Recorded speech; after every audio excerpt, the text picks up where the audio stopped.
Consecration Week once again, and we're doing these devotionals to be shown during Consecration Week. And what I'm standing in front of right now is a piece of the Berlin Wall. That chunk of concrete was once part of a long, miles-long wall that separated East Germany from West Germany.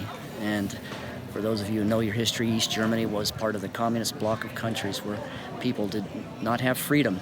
In fact, this wall symbolized lack of freedom, and the people, I remember as a kid watching on TV of people on the other side of this wall trying to escape East Berlin and literally being shot and killed by East German soldiers who stood on towers and gunned them down. And other stories where people would try even escaping out of East Berlin in hot air balloons, some successful and some not. But here's the thing, during that time those people were captive behind this wall. There were people who had the Spirit of the Lord in them. And the Bible says to us in 2 Corinthians, where the Spirit of the Lord is, there is freedom.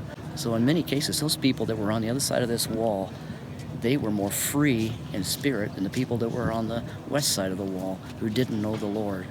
And you know, the Lord, even when he went into Nazareth just after he had been tempted in the wilderness, he went into the temple and he read from Isaiah where it says, "The Spirit of the Lord is upon me to bring freedom to the captives." And he said, today this word has been fulfilled. And then he sat down and he intrigued the people. An amazing story. There was a pastor, a youth pastor, by the name of Christian Führer. Now, his last name is ironic because if you remember World War II, Hitler was known as the Führer. Well, his name just had to be Christian Führer.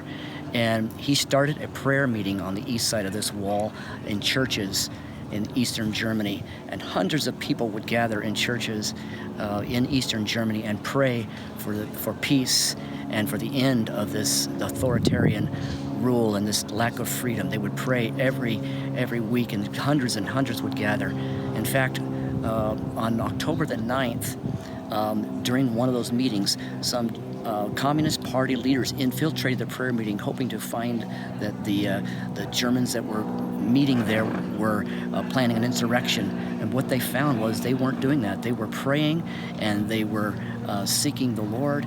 And those Communist Party leaders actually became influenced, and they changed their minds about what it was all about, and they became part of the movement. 1 month later, this wall right here fell down. It was torn down, and it was due to the Spirit of the Lord overtaking those people in East Germany, and that wall came tumbling down.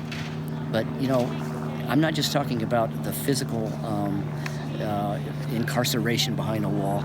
You can be free in spirit by just having Jesus in your heart. And you can be free from condemnation. You can be free from comparing yourself to other people. You can be free from criticism. You can be free from putting yourself down. You can be free from drugs and alcohol. That where the Spirit of the Lord is, there is freedom. So just take a look at this wall here and realize that the Spirit of the Lord brought this wall down. Those people prayed, and 1 month later, this wall came tumbling down.